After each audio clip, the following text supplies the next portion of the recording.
ভাঁড়ের সঙ্গে ভাঁড়ামি কথাটা কখনো শুনেছ? আর যদিও বা শুনে থাকো, আমার কাছে শোনোনি।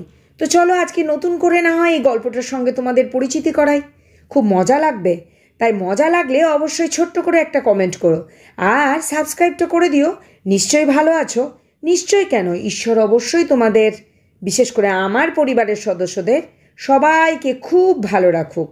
আর আমি চাই তোমরা খুব সুখে শান্তিতে এবং সাবধানে থাকো কিন্তু অবশ্যই। আর সাবস্ক্রাইবটা করে দিও। তো চলো বকবক না করে তোমাদের বেশি সময় নেব না, গল্পটা শুরু করা যাক। রাজবাড়িতে একজন ক্ষৌরকার কাজ করত।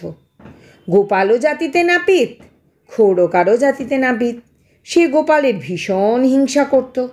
সে সবসময় ভাবত, গোপালের রাজদরবারে এত আধিপত্য, আমার বুদ্ধি বা গোপালের চেয়ে কম কিসে? আমি আজীবন ক্ষৌরকর্ম করেই যাব, আর গোপাল দু চারটে মজার কথা বলে আজীবন মজা লুটবে। তাই সে একদিন মন্ত্রীকে বলল, আমিও গোপালের মতো ভাঁড় হব। মন্ত্রীমশাই তা শুনে গোপালকে বললেন, ও হে গোপাল, শোনো শোনো, রাজবাড়ির ক্ষৌরকারও ভাঁড় হতে চায়। এত লোক ভাঁড় হলে সারা কৃষ্ণনগরই তো ভাঁড়ে ভাঁড়ে ভরে যাবে হে। মন্ত্রীমশাইয়ের কথা শুনে গোপাল ক্ষৌরকারকে বলল, হে বিষ্টু, তুমি ভাঁড় হলে বিনে পয়সায় আমার দাড়ি কামাবে কে? ওসব ভাঁড়ামি বুদ্ধি ছেড়ে দাও বাপু, যার কর্ম তারই সাজে। গোপালের কথা শুনে ক্ষৌরকার মনে মনে ভীষণ চটে গেল। মুখে কিছুই বলল না। গোপালের দাড়ি কামিয়ে সেদিনের মতো বাড়ি ফিরে গেল। মুখে মিষ্টি ভাব বজায় রাখলেও সে মনে মনে গোপালকে জব্দ করার তালে রইল। একদিন সে মন্ত্রীকে বলল, দেখুন, গোপাল ভাঁড়কে জব্দ করার ক্ষমতা আমি রাখি। আমার নাম বিষ্টু নাপিত। মন্ত্রী বললেন, মুখে না বলে একবার কাজে করে দেখাও তো বাপু। আমি কথা দিচ্ছি, তুমি যদি গোপালকে জব্দ করতে পারো এবং গোপাল যদি তোমাকে পাল্টা জব্দ করতে না পারে, তবে অবশ্যই আমি রাজাকে বলে তোমাকে দ্বিতীয় ভাঁড়ের আসন দেব। বিষ্টু নাপিত বলল, আমি যে গোপালকে জব্দ করতেই চাই, এ কথা যেন গোপাল কিছুতেই টের না পায় মন্ত্রীমশাই।